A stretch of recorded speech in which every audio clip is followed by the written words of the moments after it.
Thank you. Awesome. No, don't sit.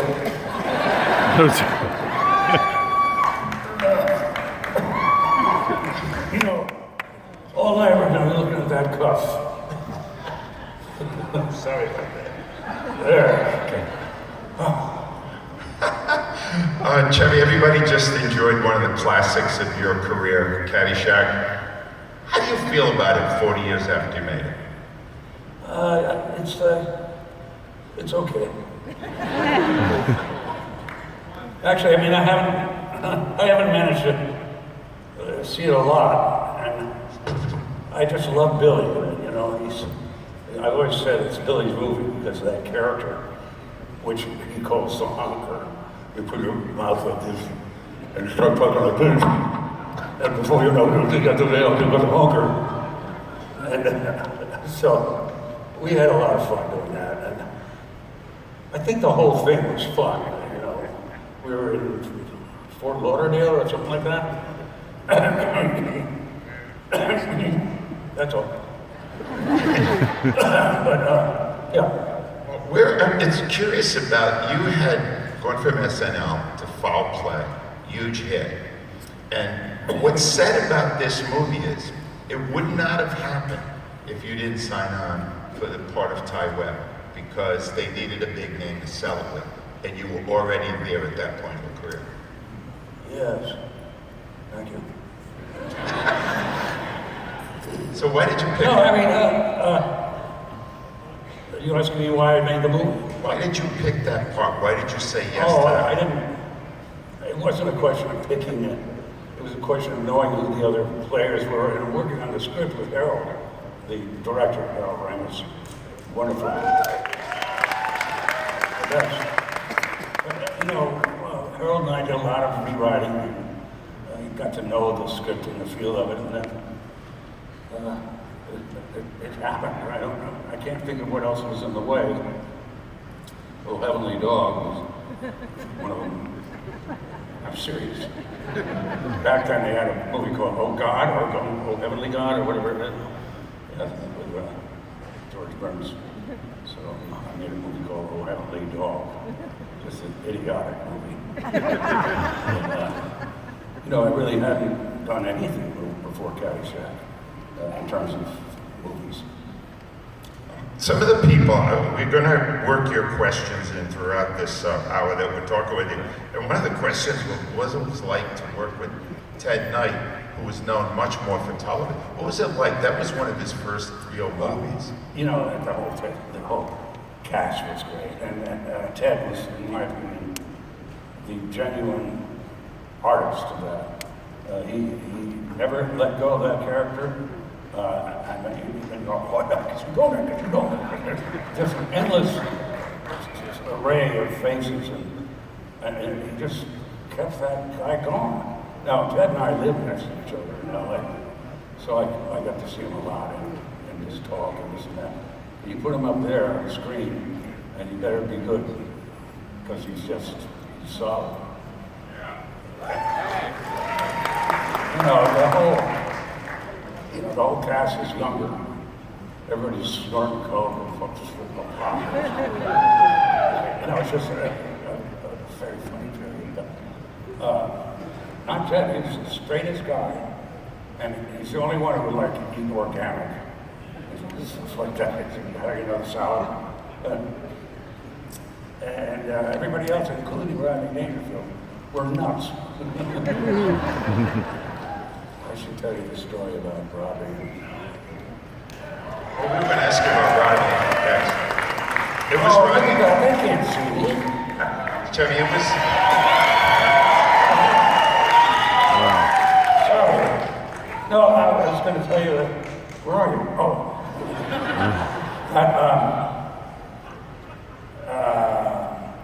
I was going to sleep in the little...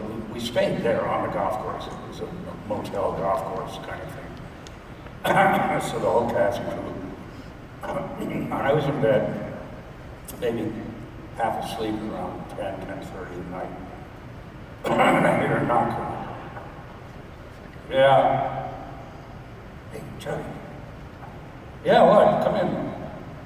And it's Bill and Brian, his brother, the Murray brothers. Hey, Chevy, you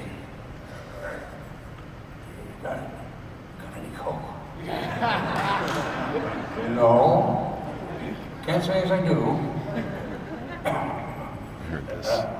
How about you got any grass? Oh, I'm sorry, I don't, but try next door. And next door is Roger's room. And, oh God, it's so funny because, so they go, oh, okay, knock at his door. And he's in bed too. Come here, you, what?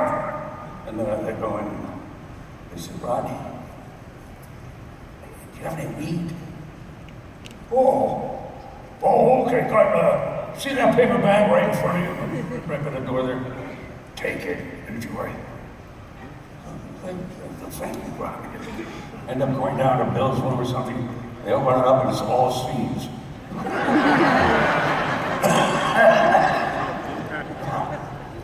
That's a trick. It was very funny at the time. Chevy, I should warn you now, there are a lot of people in the audience who are a little weird. We must have had 8 or 9 questions about the same thing. Was anybody high on cocaine when you guys were That's a strange thing. I'll tell you, I never got it, never took it while I was shooting. And there were evenings of strange races, golf carts in the dark. Of course, but that might have been people drinking or coking or whatever. I've never done anything where I can be compromised by something like that while I'm doing it. Unless it's coke.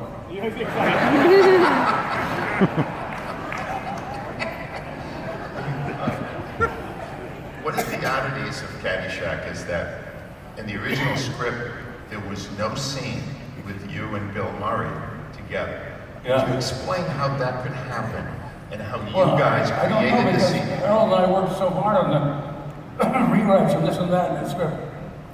And as we started shooting more, it was Harold who thought, if we don't have a scene with you and Bill, people will want to see that. I said, you're right, let's do something. And basically, we placed it in the Caddy Shack. And Bill was doing this thing with the rabbit or the hell they playing with. And I come in, and then we sort of take it from there. In other words, we wing it, which is not unusual. But in a way, Billy and I had a little contest going between the two of us to see who could make the other one laugh. And so it's a back and forth, back and forth. And I finally got him on the part of it. If you look at that film and you see it again, which one? He says, you got a pool and a bar, right? Wait, no, we have a pool and a bar. The bar would be good for you. And his face does this. And I'm not going to give her away. Chinch bugs, whatever. So we just winged it. The whole thing was lucky that, for instance, when I dropped the ball, it landed right in the grass there. It would have been somewhere else. That Bill came up with the biggest joint I've ever seen in my life. Which wasn't the joint, but it was tobacco. And it's been Cannonball. I don't know what he's talking about. Cannonball, but I'm going with it because this burned. So I'll fix more of this. But that burns, but this burned, He gets me stoned with Jesus. So one of them, Bill decorated his own Caddy Shack. And the wall just behind him and I when we were doing that scene there, when I first went in and Harold and I would look at the set, and had centerfolds all the way down the line of naked women, really nice stuff. And I figured, well, that is perfect for Carl. But, Harold got a little bit upset. No, we can't do that, come on. So he made him paste them all on together. It's just a little wall, and you never really saw them there out of focus. But what a great character. Chevy, people obviously, a lot were asking this question as well about your relationship with Bill Murray over the years, and whether there was any sort of hostility between you during this movie or at any other time. Oh yeah, There absolutely. was? It still is. Everybody believes that. But, we did have a run-in when I was hosting SNL as a guest host, and I'm not even altogether sure where it was, but it was John Belushi who Belushi was one of my longtime roommates. Oh my God! But he had Billy in his little dressing room, and Billy had just said something that was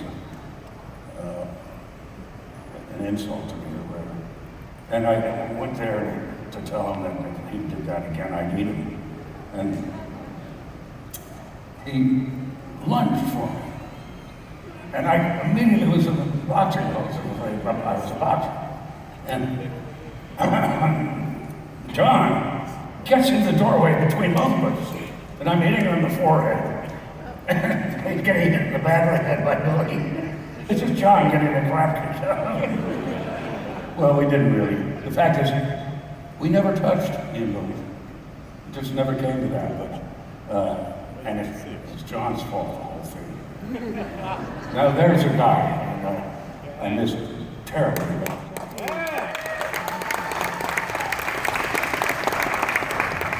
Yeah, I'm still pissed. I mean, it's hard to withdraw that because it's just, it would have been so nice to have him here now.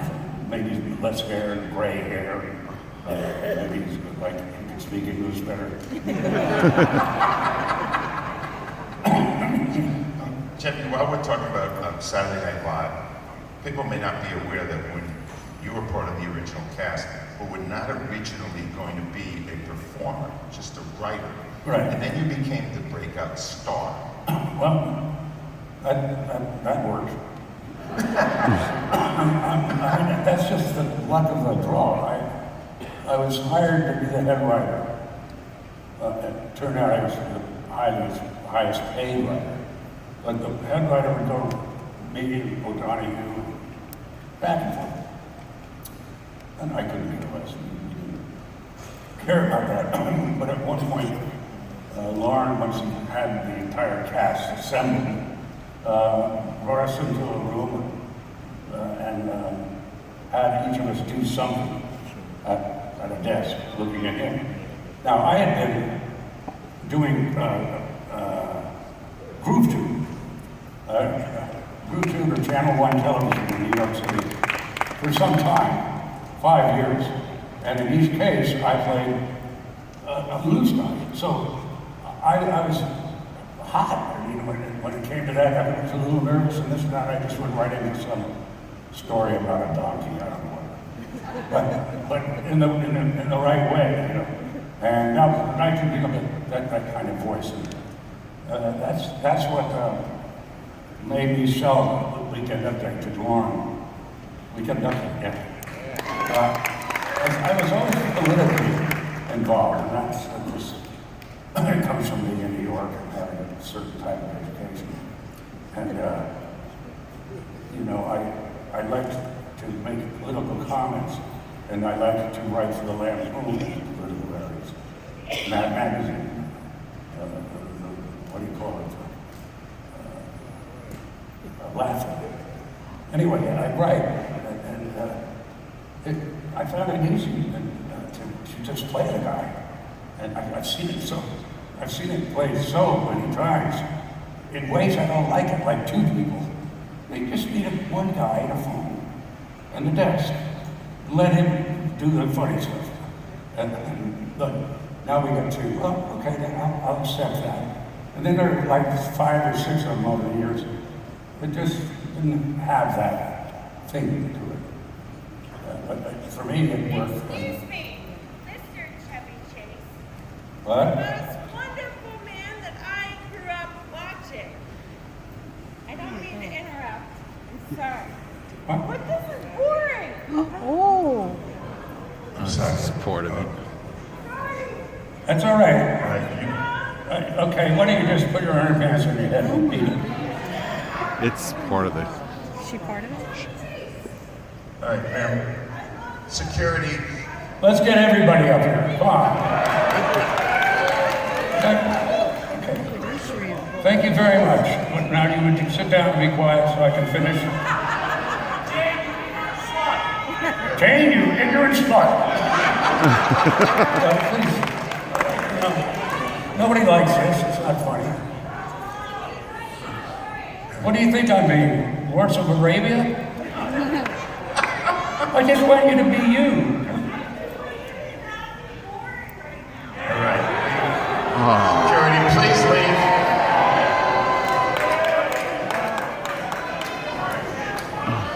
We would like you not to be stupid right now. Yeah. Then why'd you buy the ticket? I'll take anything. You were such a big success right away at Saturday Night Live. Did the other performers resent it? No, They did not. only John. John did. Yeah. John Belushi. But John and I had done a show Jeez. called Are you Lenny's serious? in New York City, down in the village for a couple of years, and he was pretty much the star of that. Chris Are you Guest, kidding me? and a couple of people. And when it came to getting Laura to hire him for the show, Michael O'Donoghue and I, we pushed it. And finally he decided, okay, first he said, I don't do TV. It's like, what the hell is happening? You don't do TV, nobody's going to see you. Oh, okay. Anyway, so we got on, and he was on the show, and then this update thing happened. And I think he was hurt by it a little bit. It's too bad, because, actors are sensitive people. It's like anybody else, and I guess, except in the case of John. Jimmy, we saw on Saturday Night Live the incredible skill you had as a physical performer. Is that something you had to develop, or were you born with it? The Gerald Ford pratfalls every week. Is that something that just came naturally to you? Did you have to work on it? Yeah. Tell us a little bit about that. Yeah, I tell you what, I was very good at that because I played a lot of soccer for a long time and really knew how to take the falls. And we really had no cold opening ideas. So I said, Lauren, just let me do a strange and funny fall. And I just got into it, and that's what it was. But it's my opinion that all comedy is ultimately.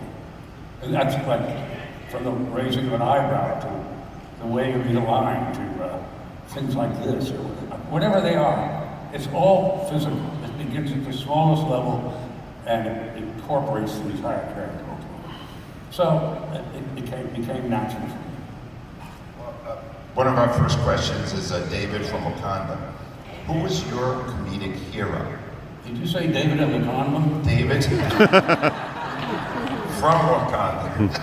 Oh, sorry. What's that? He wants to know who your comedic hero was. Oh, my comedic hero? God, there's so many my age.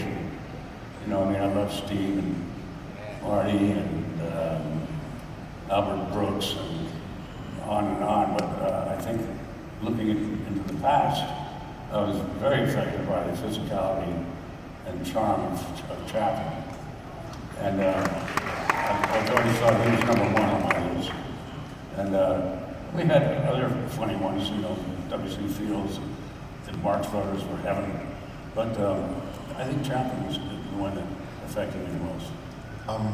And you've often referenced your dad as being a major influence. Yeah, there's no question about it. Luckily, I became his standard bearer. I mean, the fact of the matter is we were very much alike and had the same sort of cynical outlook on life, but with pleasant reason. He was an extraordinary man. He was an editor-in-chief, put Putnam books, New American Library books, he was a writing guy, and still physically one of the funniest guys. Here's one. I'm walking with Dad to lunch from somewhere. I picked him up at his apartment, and we were crossing I don't know, Park Avenue or something. And he said, you know, he had to go see the urologist, just briefly. He was right on the way, but he had an appointment. So we're walking along, and he says, okay, I'll be out in a bit. And he goes inside. And I'm sort of looking outside, and he comes out. I'm saying, what do you say? Dad was magnificent.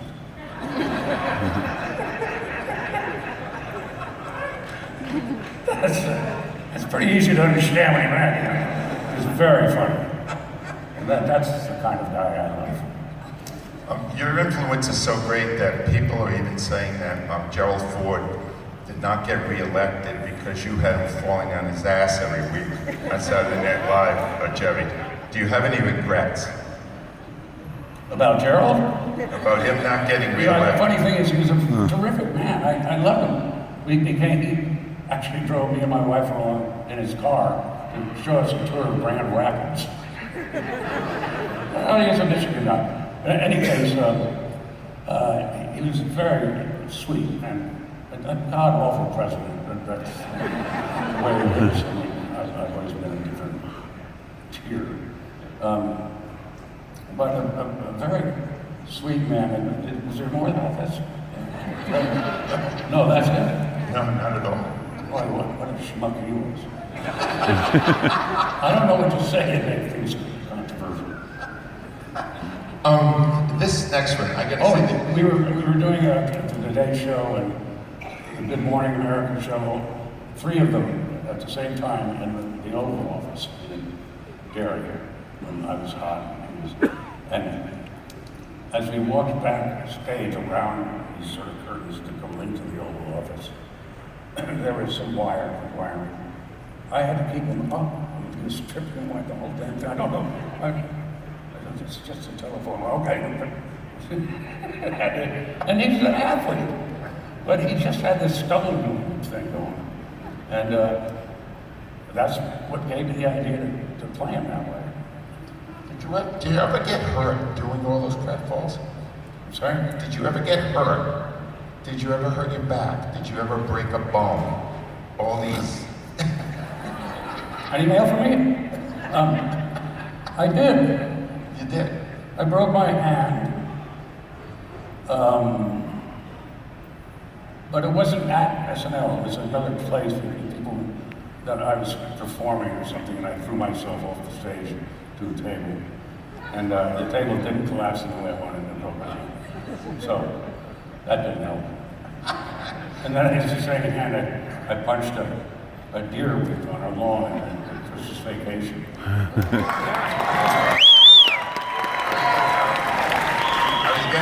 Yeah, I mean, I punched that thing because I was so angry.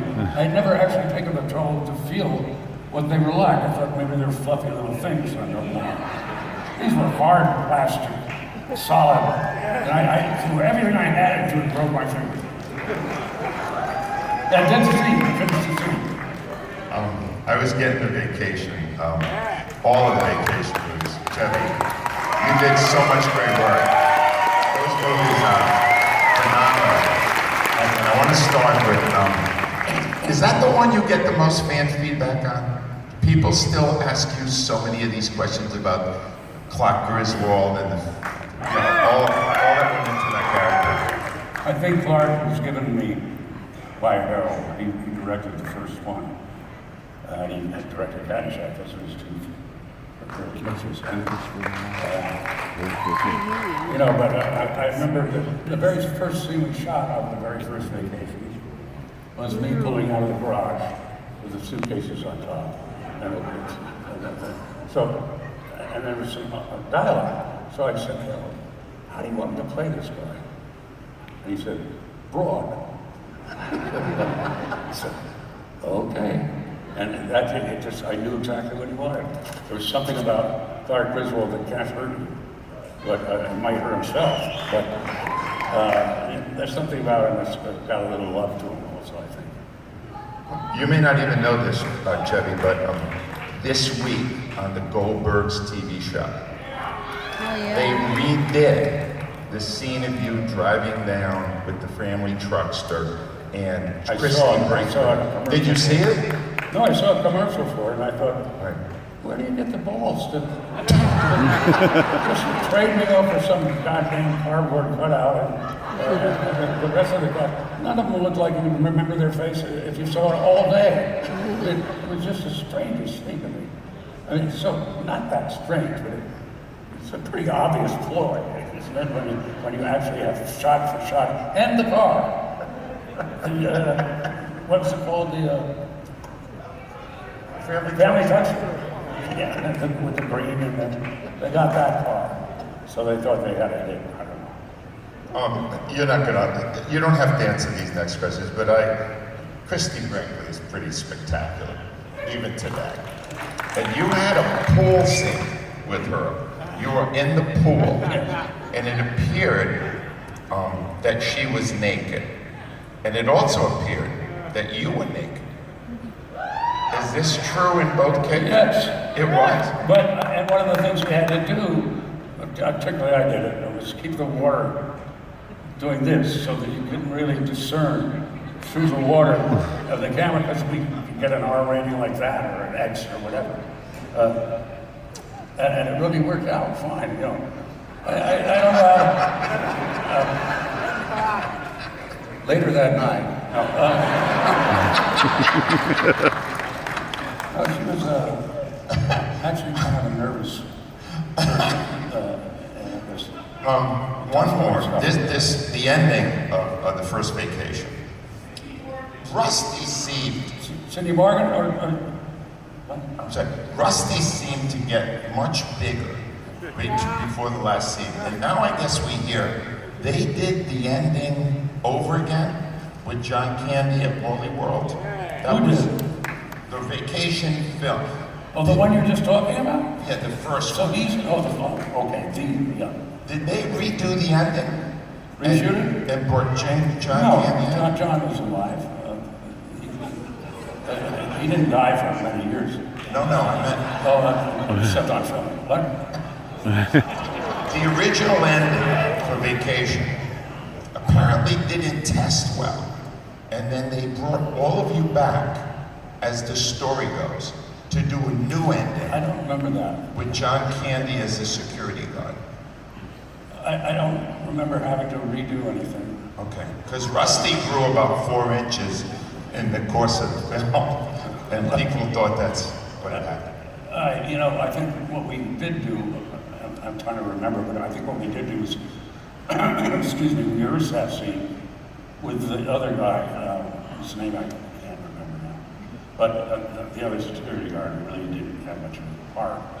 And as John, just to get the cameras right, and the feel right, and we wanted John to be able to come in and act and not, he's a big, heavy guy, and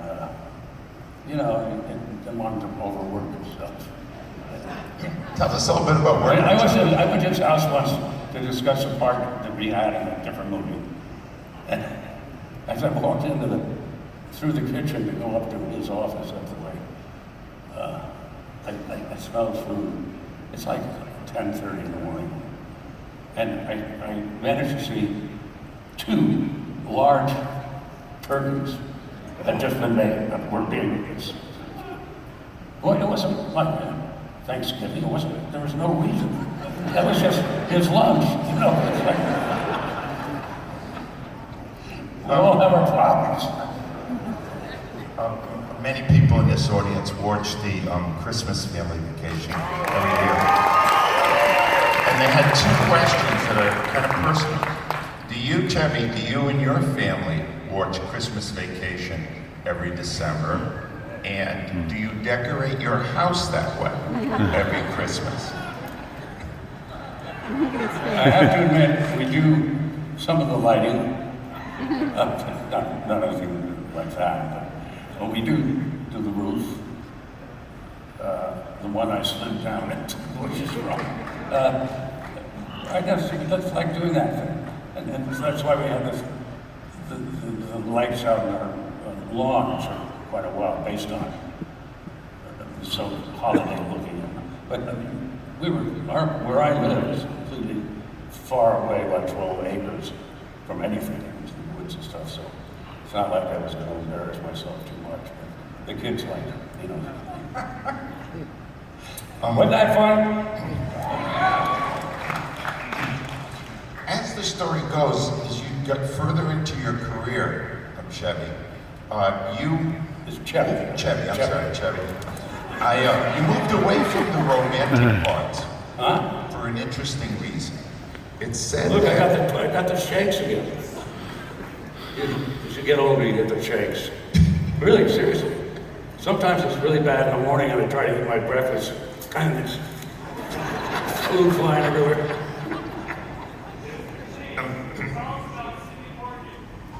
all right, they want Cindy back. What would you like to know? Did anything happen? Did anything happen? What do you mean?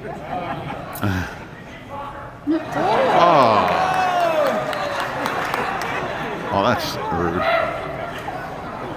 You got a lot of gall. Yes.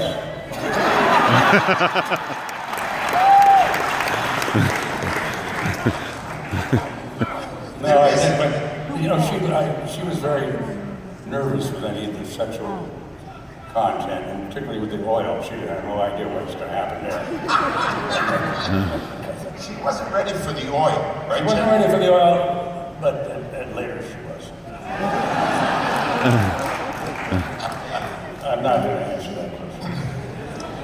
Is it true that you stopped doing romantic roles because you didn't want your kids to see you kissing other women other than their mom? Is that true? No, I was gay.